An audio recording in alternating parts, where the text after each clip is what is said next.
Joyride 3 Roadkill. It's a 2014 horror film that was directed by Declan O'Brien. I'll get to why I said his name like that in a second. The two of us have a bit of history. Now, the plot of this film is Rusty Nail is back. Yes, the crazy serial-killing trucker from the first two Joyride movies, he's back. And not only is he back, but he's looking and ready to kill some more dumb but innocent people. And this group is a bunch of kids who are driving across country to race some cars, I guess. Now, what I thought of Joyride 3 Roadkill was, it wasn't terrible, it wasn't bad. It wasn't that great either. It was sort of just like, alright, just another one of these run-of-the-mill horror films. Just like the second film, it's more horror. It's more, we're killing off these random group of kids one by one, so you don't really care about them. The very beginning, the movie starts with these two drug addict characters, and you should have saw my reaction when I thought that these were going to be our main characters. I thought to myself, wow, we couldn't get any less of likable people to be the main characters. But they weren't the main characters. They were just people for Rusty to kill off, like a bunch of dumbasses that they were.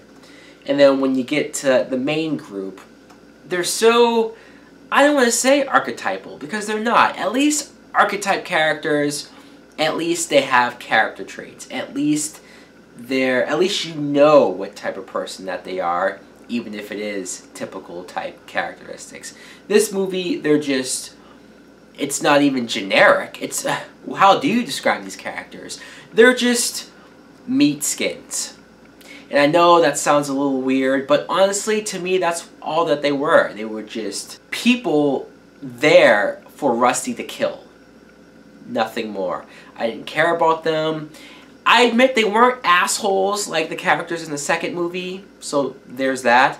But still, there wasn't anything special about them. One actress that was in this film, her name is Kirsten Prout, and she looked really familiar, like her face, she looked like an actress that I knew. And then I looked her up and I realized, wow, if anyone saw Elektra, she was the teenage little girl in that movie, so I just saw her and thought, wow, you've grown up pretty well. She's pretty hot. But again, these characters really mean nothing. I want to talk about Rusty Nail, because Rusty Nail, this time around, is played by Ken Kirzinger. And horror fans would know him. He played Jason Voorhees in Freddy vs. Jason. So, in many ways, it's pretty cool to see him in another horror movie like this, playing the lead. I'm not sure if he's also doing the voice, because if he is, then he's doing a pretty good job sounding like Rusty from the first two films. If not, they probably got somebody to dub it for him. I'm not sure. And this movie definitely, like, you actually see what Rusty looks like for the most part. He's not so much in the shadows or a faceless type character like he was in the first two films. There's a part of me that liked him better, not knowing what he looked like, because it was more creepy, him being so mysterious and in the background, and the whole, like, he could be anybody type scenario.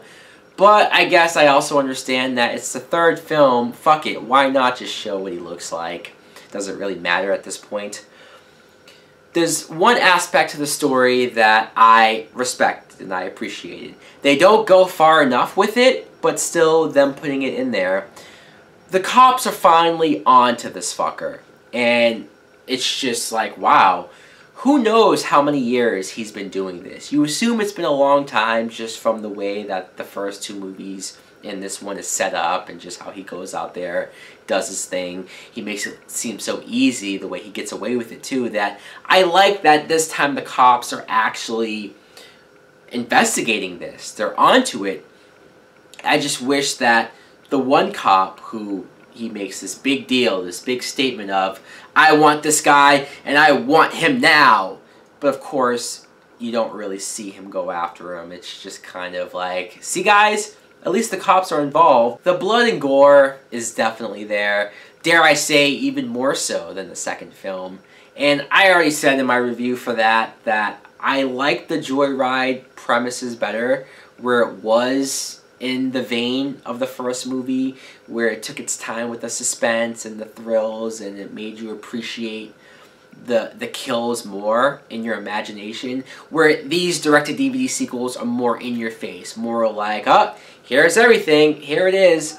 I understand that. I even understand if people enjoy that more, but it's just kind of like, alright. I will give them credit for doing practical effects for the most part. I wasn't expecting that. There's one scene where one of the characters, Rusty, has his head on like a lever connected to his truck, and it's a practical head that busts open, and that sort of surprised me. But then again, there was another character who she's tied up on top of his truck, and he drives right for a bridge, and when she hits the top of the bridge, her body just explodes like a water balloon, and that effect was very bad, very cartoonish, and just immediately takes me out of the movie. And also, when he does kill some of these people, it's like he creates Saw traps. I'm like, when did the Joyride movies turn into Saw?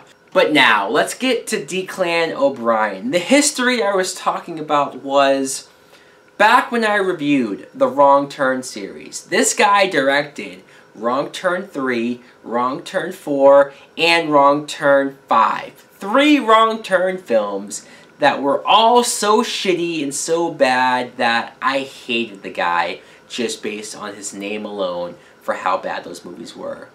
So seeing his name before this, I said, oy vey, I don't know if I could sit through it. But surprisingly, it wasn't horrible, so he gets some extra points back for that. So guys, this wasn't much of a rant. I wasn't really expecting a rant on it. In fact, I might like this third movie slightly better than the second one.